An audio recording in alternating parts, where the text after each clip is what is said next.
You're standing in a store holding up a purple shirt. The fabric feels like any other.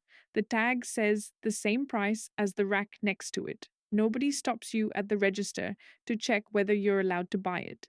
It costs exactly the same as the blue one next to it, the same as the black one, the same as every other color on the rack. You don't think about this at all. Why would you? But for almost all of human history, that shirt would have cost more than your house. And the reason it doesn't anymore has nothing to do with fashion. It has to do with a failed medicine, a teenager, and a mistake he almost poured down the drain. For thousands of years, purple wasn't a color, it was a rank. In ancient Phoenicia, dye makers produced a pigment called Tyrian purple, extracted drop by drop from the mucus of a sea snail called the murex. It took thousands of snails, crushed and boiled for days, to produce enough dye to color a single garment. The smell alone was said to be unbearable for miles. A single ounce of the finished dye could cost more than a skilled worker earned in a month. Entire coastal industries existed just to keep the supply moving toward palaces and temples. Because of that cost, Rome passed laws restricting who was even allowed to wear it. Purple togas were reserved for senators and generals. A full purple robe was reserved for the emperor alone. Wearing the wrong amount of purple in ancient Rome wasn't a fashion mistake. In certain periods, it could be treated as a political statement or worse. Centuries later, Byzantine emperors were literally described as born in the purple because their mothers gave birth in a room lined with it. For over 2,000 years, wearing purple didn't mean you liked the color. It meant you owned an empire or were close to someone who did. Then, in 1856, an 18-year-old chemistry student in London accidentally destroyed that entire system while trying to cure malaria. His name was William Perkin, and he was a student under a chemist named August Wilhelm von Hofmann at the Royal College of Chemistry. He wasn't some outsider tinkering in a garage. He was already considered one of the most promising young chemists in Britain, and he had his own small laboratory set up at home, which is where most of his personal experiments happened.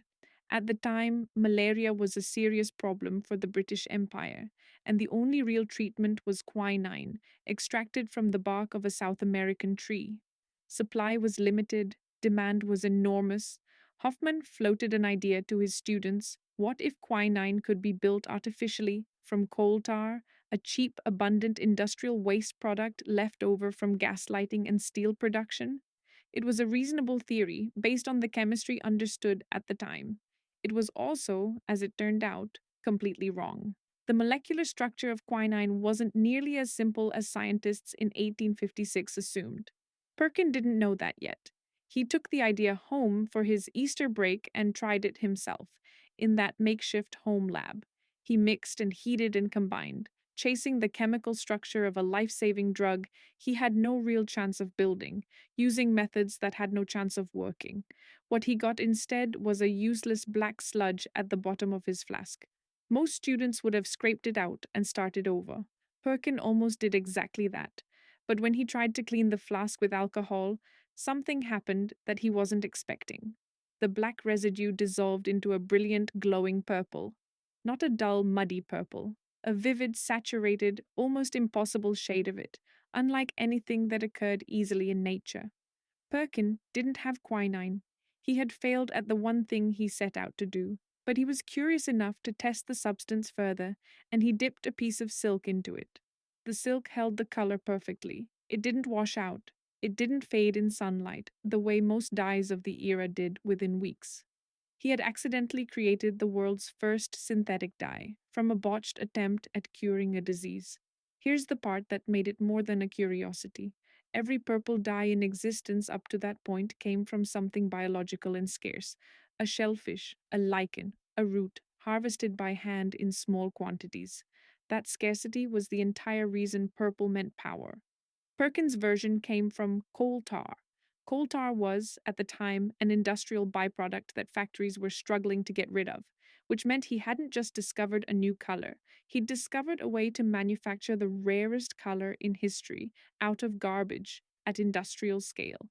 At 18 years old, Perkin patented the dye, left his studies, and convinced his father and brother to help him build a factory. His mentor, Hoffman, reportedly thought this was a mistake. Hoffman was a serious academic chemist, and to him, walking away from a promising research career to go into manufacturing and trade looked like a step down, not up. He is said to have tried to talk Perkin out of it. Perkin did it anyway. He was 18, he had no factory experience, no business training, and a substance nobody had ever tried to mass produce before. By any reasonable measure at the time, betting everything on it looked reckless. He named the color mauve and the dye mauvine, and by the end of the decade, it wasn't just available, it was everywhere. By his 20s, the reckless decision Hoffman had tried to talk him out of had made Perkin genuinely wealthy, and decades later, in 1906, on the 50th anniversary of his discovery, he was knighted for it. The chemist who once told him he was making a mistake lived to watch him become Sir William Perkin instead. In 1858, Queen Victoria wore a mauve gown to her own daughter's wedding, and that single choice detonated what fashion writers of the time started calling mauve mania. Around the same time, the French Empress Eugenie is said to have taken up the color as well, reportedly because it complemented her eyes, giving the trend royal backing on both sides of the English Channel.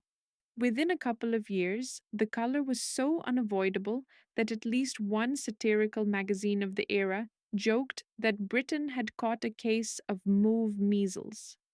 A color that had been legally restricted to emperors for 2,000 years was showing up on ordinary dresses, ribbons, and gloves across Britain and France. A color that used to require crushing thousands of snails could now be produced by the barrel, in a factory, by a teenager who had been trying to do something completely different.